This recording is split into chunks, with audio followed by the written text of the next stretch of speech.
POCSO case నిందితుడు బండి భగీరథ్ రెండో రోజు విచారణ మొదలైంది. కస్టడీలో భాగంగా పేట్ బషీర్బాద్ పోలీస్ స్టేషన్ నిందితుడు విచారిస్తున్నారు. నిన్న మొయినాబాద్ ఫామ్ హౌస్లో సీన్ రీకన్స్ట్రక్షన్ చేసినటువంటి పోలీసులు ఇవాళ మరిన్ని ఆధారాలు సేకరించేందుకు విచారణ కొనసాగిస్తున్నారు. అంతేకాదు ఇవాళ భగీరథ్ స్నేహితులను సైతం విచారించనున్నారు. అదేవిధంగా నిందితుని సర్వీస్ అపార్ట్మెంట్లో సీన్ రీకన్స్ట్రక్షన్ చేసే ఛాన్స్ ఉంది. మరోవైపు కేసు దర్యాప్తులో భాగంగా బాధితురాలిని పోలీసులు ఇవాళ మరోసారి విచారించే అవకాశం ఉంది.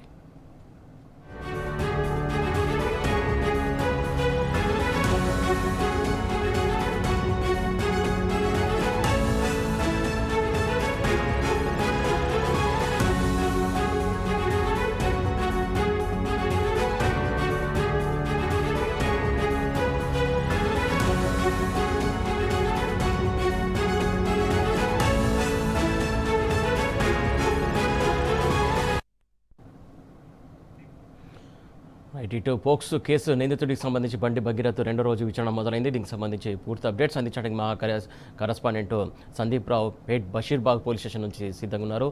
సందీప్ రావు, చెప్పండి, ఈ కేసు సంబంధించి విచారణ ఎలా కొనసాగుతుంది, ఏంటి అసలు? రైట్, 3 రోజుల పాటు కస్టడీకి ఇచ్చిన విషయం మనకు తెలిసిందే. ఇవాళ పోక్సో కేసు నిందితుడు బండి భగీరథ్ను రెండవ రోజు విచారించబోతున్నారు. నిన్న మొత్తం కూడా 12 గంటలకు 10 గంటలకు చర్లపల్లి జైలు నుంచి అదుపులోకి తీసుకున్న తర్వాత వైద్యారోగ్య పరీక్షలు నిర్వహించిన తర్వాత అక్కడ నుంచి మొయినాబాద్ ఫామ్ హౌస్ కి సీన్ రీకన్స్ట్రక్షన్ కోసం తీసుకెళ్లారు. అక్కడ దాదాపు 3 నుంచి 4 గంటల పాటు అక్కడే విచారణ కొనసాగింది. అనంతరము స్థానికంగా కూకట్పల్లి డివిజన్ అంటే బాలానగర్ డీసీపీ ఆఫీస్ కి తీసుకురావడం జరిగింది. అక్కడ కాసేపు విచారించిన తర్వాత తిరిగి పేట్ బషీరాబాద్ పోలీస్ ఎక్కడైతే కేసు నమోదైందో మే 8వ తేదీన ఆ పేట్ బషీరాబాద్ పిఎస్ కు తీసుకురావడం జరిగింది. ఇప్పుడు ప్రస్తుతము ఇదే పిఎస్ లో బండి భగీరథ్ ఉన్నారు. నిన్న ఎప్పుడైతే విచారణ ముగిసిన అనంతరము 7 గంటల తర్వాత ఇక్కడికి తరలించారు. ఇక్కడే పేట్ బషీరాబాద్ పిఎస్ లోనే నిన్న రాత్రి ఇక్కడే నిందితుడిని భగీరథ్ని ఇక్కడే ఉంచారు. ఇవాళ రెండవ రోజు విచారణకు సంబంధించి మనము ప్రాథమికంగా తెలుస్తున్న అంశాల ప్రకారము కూకట్పల్లి డీసీపీ ఈ కేసుకు సంబంధించినటువంటి దర్యాప్తు అధికారిని రుతురాజ్ ఈ కేసు దర్యాప్తుకు అయితే అధికారిగా ఉన్నారు. ఆమెతో పాటు ఇటు పేటు బషీర్బాద్ పోలీసు అంతా కూడా ఇవాళ రెండో రోజు విచారించబోతున్నారు. 10 గంటల నుంచి సాయంత్రం 5 గంటల వరకు ఈ విచారణ కొనసాగబోతోంది. అయితే మనకు అందుతున్న సమాచారం మేరకైతే ఇవాళ భగీరథ్తో పాటు ఆయనకు సంబంధించినటువంటి మిత్రులు ఎప్పుడైతే ఫామ్ హౌస్ లో ఘటన జరిగిందో ఆ ఘటనకు సంబంధించి తన స్నేహితులు కూడా ఆయన వెంట ఉన్నారు. అరణ్య ఫామ్ హౌస్ లో ఆ రోజు అఘాయిత్యానికి పాల్పడ్డారంటూ బాధిత ఆమె ఫిర్యాదు చేసిన విషయం తెలిసిందే. ఈ క్రమంలో ఇవాళ ఆయన స్నేహితులను కూడా విచారించబోతున్నారు. మొదట భగీరథ్ వద్ద వివరాలు సేకరించిన తర్వాత ఈయన ఇచ్చినటువంటి సమాచారంతో ఆ స్నేహితులను మరొకసారి విచారించి ఈ 2 అంశాలు కూడా టాలీ చేయబోతున్నారు. ఎందుకంటే ఆయన చెప్పే అంశాలు నిజమా కాదనేటువంటిది తెలుసుకునే అవకాశం ఉంది. ఇప్పటికే వాళ్ళ స్నేహితుల స్టేట్మెంట్ కూడా పోలీసులు మెజిస్ట్రేట్ రికార్డు కూడా చేసింది. బాధితురాలి వాంగ్మూలం కూడా రికార్డు చేసింది. ఇక మరొక కీలక అంశం అని చెప్పుకోవచ్చు, భగీరథ్కు సంబంధించినటువంటి మొబైల్ మొత్తం కూడా ఆయన ఎరేజ్ చేశారు, డేటా మొత్తం డిలీట్ చేశారు. అయితే దాన్ని రీట్రైవ్ చేసేందుకు పోలీసులు యత్నించారు, దాన్ని రీట్రైవ్ కూడా చేశారు.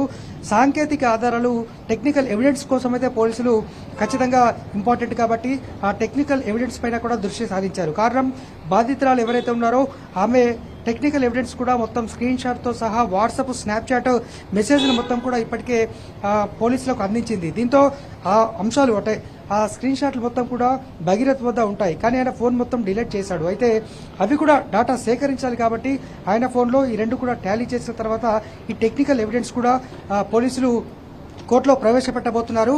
ఒకసారి మనం చూడొచ్చు. ఇంకా ఇప్పుడిప్పుడే పోలీసులు అయితే చేరుకుంటున్నారు. మొత్తంగా విచారణ పరంపర కొనసాగబోతుంది. అనేక మంది అధికారులు కూడా వస్తున్నారు. మొత్తంగా ఇవాళైతే కీలక ఆధారాలు, కీలక అంశాలు కూడా రాబోతున్నాయి. ప్రస్తుతం మనకు ఈ పేట బషీర్బాద్ సంబంధించినటువంటి ఏసీపీ ఇప్పుడే రావడం జరుగుతోంది. వారు దర్యాప్తు అధికారిలో భాగంగా ఒక అధికారిగా కూడా వారు వ్యవహరిస్తున్నారు.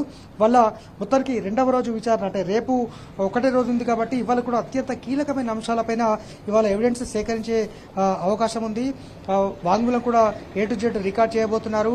టెక్నికల్ ఎవిడెన్స్ తో పాటు ఫామ్ హౌస్ లో జరిగిన ఘటన, ఇంకా మరొక కీలక కీలక ఘట్టం సురేష్. ఈ భగీరథకు సంబంధించినటువంటి కోకాపేటలో ఒక సర్వీస్ అపార్ట్మెంట్ అనేది ఉంది.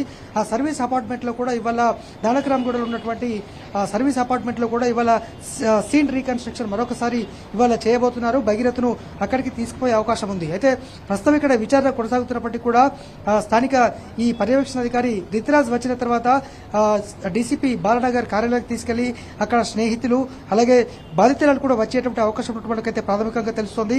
వీళ్ళు వేరువేరుగా వీళ్ళందరూ కూడా విచారించి పూర్తి సమాచారం కీలక ఆధారాలు అయితే రాబట్టబోతున్నారు. సురేష్, సందీప్ రావు, బాధితురాలకు సంబంధించి ఆమెను కూడా విచారించే ఛాన్స్ ఉందంటున్నారు. ఆమె కూడా అంటే ఇక్కడికి వస్తుందా, లేకుంటే ఏ రకంగా విచారించే అవకాశం ఉంది ఏంటి, అది కూడా చాలా గోప్యంగా ఉంచే అవకాశం ఉంటుంది కదా? రైట్, ఖచ్చితంగా. ఎందుకంటే బాధితురాలు మైనర్ కాబట్టి ఆమెకు సంబంధించి ఇక్కడికి వచ్చినప్పటికీ కూడా ఆమె అంశాలు మనకు అత్యంత అది అనవసరమనే చెప్పుకోవచ్చు. ఎందుకంటే బాధితురాలు మైనర్, ఆమె వ్యక్తిగత వివరాలు ఎక్కడ కూడా బయట పెట్టద్దు, కోర్టు కూడా అదే చెప్పింది. ఈ క్రమంలో బాధితురాలు కూడా వస్తుంది, ఆమెను కూడా సపరేట్ గా విచారిస్తారు. ఆమెను విచారించిన తర్వాత ఇటు ఈ నిందితుడు భగీరథను కూడా అదే స్టైల్లో విచారించబోతున్నారు. ఆ తర్వాత వీళ్ళు చెప్పినటువంటి అంశాలు నిజమా కాదా అని బేరీజ్ వేసుకుని ఆ భాగంలో మొత్తం కూడా రికార్డ్ చేస్తారు. ఇటు స్నేహితులు కూడా ఆ రోజు ఫామ్ హౌస్ లో ఏం జరిగింది, ఎప్పుడు జరిగింది, ఎన్ని గంటలకు జరిగింది, ఏమేం చేస్తారనేటువంటి కార్యకలాపాలు మొత్తం వివరాలు కూడా ఇటు స్నేహితుల నుంచి ఇప్పటికే స్టేట్మెంట్ మెజిస్ట్రేట్ వద్ద రికార్డు కూడా జరిగింది. బాధితురాలు స్టేట్మెంట్ కూడా అదే పిఎస్ లో అలాగే మెజిస్ట్రేట్ ముందు కూడా రికార్డ్ అయింది. కాబట్టి ఖచ్చితంగా భగీరథను ఈ అన్ని అంశాలపై కూడా ఇవాళ విచారణ చేపట్టబోతున్నారు. రెండవ రోజు విచారణ కూడా అత్యంత కీలకం కాబోతోంది. టెక్నికల్ ఎవిడెన్స్ తో సహా ఇటు ఆ రోజు జరిగిన ఘటనకు సంబంధించి ఎక్కడెక్కడ పాల్గొన్నారు, ఫామ్ హౌస్ తర్వాత ఎక్కడికి వెళ్లారు, ఫామ్ హౌస్ తర్వాత సర్వీస్ అపార్ట్మెంట్కి వెళ్లారు అనేటువంటిది, నానక్రమ్ గూడకు వెళ్లారు అనేటువంటిది ఒక విషయాన్ని ఇప్పటికే బాధితురాలు వెల్లడించినటువంటి నేపథ్యంలో అక్కడ కూడా ఇవాళ సీన్ రీకన్స్ట్రక్షన్ చేయబోతున్నారు. ఆయన స్నేహితులను కూడా ఇవాళ పిఎస్ కు రావాల్సిందిగా కోరారు.